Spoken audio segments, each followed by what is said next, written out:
kami, mari kita merasakan segala perasaan yang terdapat dalam surat ini.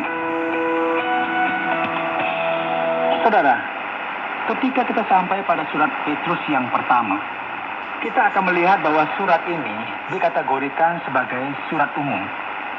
Dalam Perjanjian Baru, kita akan melihat ada surat-surat yang terkenal yang dituliskan oleh Rasul Paulus. Kemudian ada surat lain seperti surat Ibrani, Yakobus, 1 dan 2 Petrus, Yohanes dan Yudas yang juga kita kenal sebagai surat umum. Petrus, Rasul Yesus Kristus, menuliskan sebuah surat yang kemungkinan besar ia tuliskan dari Roma pada masa penganiayaan orang Kristen, dan kita bisa memperhatikan bahwa ada banyak hal dalam isi surat ini yang merupakan hal-hal yang sangat penting. Pertama-tama terkait dengan penganiayaan yang mungkin terjadi pada masa pemerintahan Kaisar Nero. Jadi kita bisa memahami bahwa surat ini dituliskan pada saat yang bersamaan dengan surat Petrus yang kedua, yaitu sekitar tahun 64 sampai 67. Dalam masa awal kekristenan. Pada bagian awal, kita bisa melihat bahwa Petrus mengirimkan surat ini kepada orang-orang pendatang yang tersebar di Pontus, Galatia, Kapadokia, Asia Kecil, dan Bitinia, yaitu orang-orang yang dipilih sesuai dengan rencana Allah, Bapa kita, dan yang dikuduskan oleh Roh, supaya taat kepada Yesus Kristus dan menerima percikan darahnya. Surat ini, saudara, memberikan efek ke berbagai daerah yang tidak begitu diperhatikan oleh Paulus. Sangat mungkin bahwa Paulus telah memberitakan Injil di tempat-tempat ini, kemudian Roh Allah menyuruh dia pergi ke daerah Eropa. Sebagaimana kita bisa lihat dalam kitab Kisah Rasul pasal 16. Jadi pada titik ini, yaitu pada masa perang dan kesulitan ini, Petrus memberikan penekanan pada bagian awal mengenai fakta bahwa keselamatan yang diterima oleh orang-orang yang melayani Kristus merupakan pemberian Allah. Mari kita memperhatikan bersama bagaimana mereka ini disebut sebagai umat pilihan Allah yang dipilih sesuai dengan rencana Allah, Bapa kita, dan yang dikuduskan oleh Roh, supaya taat kepada Yesus Kristus dan menerima percikan darahnya. Dan ini merupakan referensi dari penyucian yang disediakan bagi kita melalui keselamatan ini. Nah, Petrus kemudian mengatakan kepada kita bahwa Allah dan Kristus, Allah Bapa dari Tuhan kita Yesus Kristus harus dipuji sesuai dengan rahmat-Nya yang besar telah melahirkan kita kembali oleh kebangkitan Yesus Kristus dari antara orang mati kepada suatu hidup yang penuh pengharapan.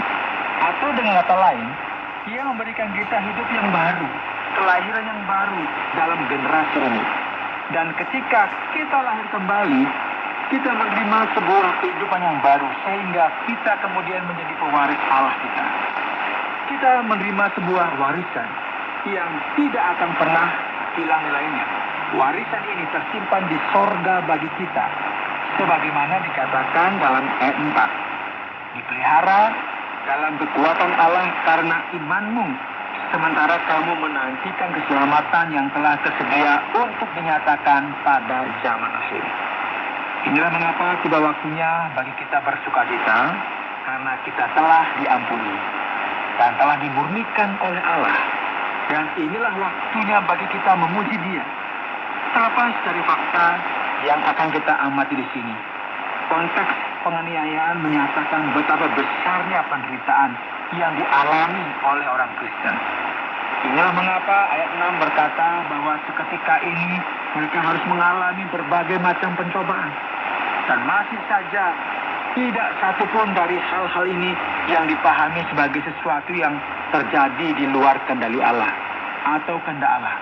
Apa yang sedang terjadi adalah bahwa dalam masa-masa pencobaan dan ketika iman mereka telah dibuktikan, iman ini akan lebih berharga daripada emas yang dapat binasa, meskipun emas sendiri harus dimurnikan dengan api.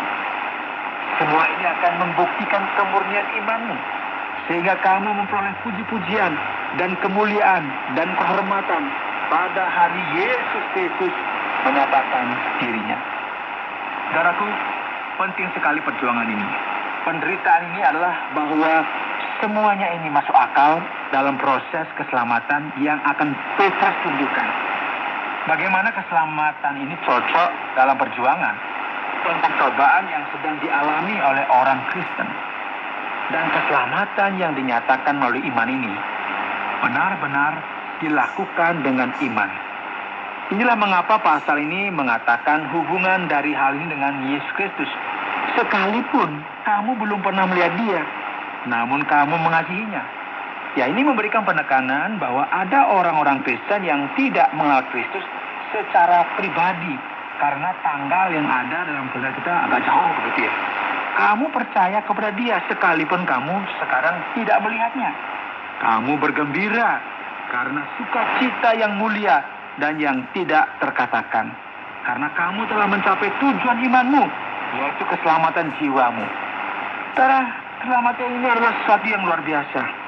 Kita diselamatkan oleh Kristus, dan keselamatan ini bukan merupakan sesuatu yang baru. Penting sekali bagi kita menggarisbawahi bahwa segala sesuatu yang terjadi ini memberikan sebuah indikasi bahwa sebagian besar dari jemaat yang terbentuk berasal dari bangsa bukan Yahudi. Meski demikian, mereka menyadari apa yang tertulis dalam Perjanjian Lama. Jadi, mungkin ada beberapa orang Yahudi di sini ya, dan banyak juga yang dipengaruhi oleh paham Yudaisme atau Yahudi pada masa tersebut. Keselamatan itulah, itu dikatakan di dalam ayat 10, yang diselidiki dan diteliti oleh nabi-nabi yang telah bernubuat tentang kasih karunia yang diuntukkan bagimu. Dan mereka meneliti saat yang mana dan yang bagaimana yang dimaksudkan oleh Roh Kristus yang ada di dalam mereka, yaitu Roh yang sebelumnya memberi kesaksian tentang segala penderitaan yang akan menimpa Kristus dan tentang segala kemuliaan yang menyusul sesudah itu.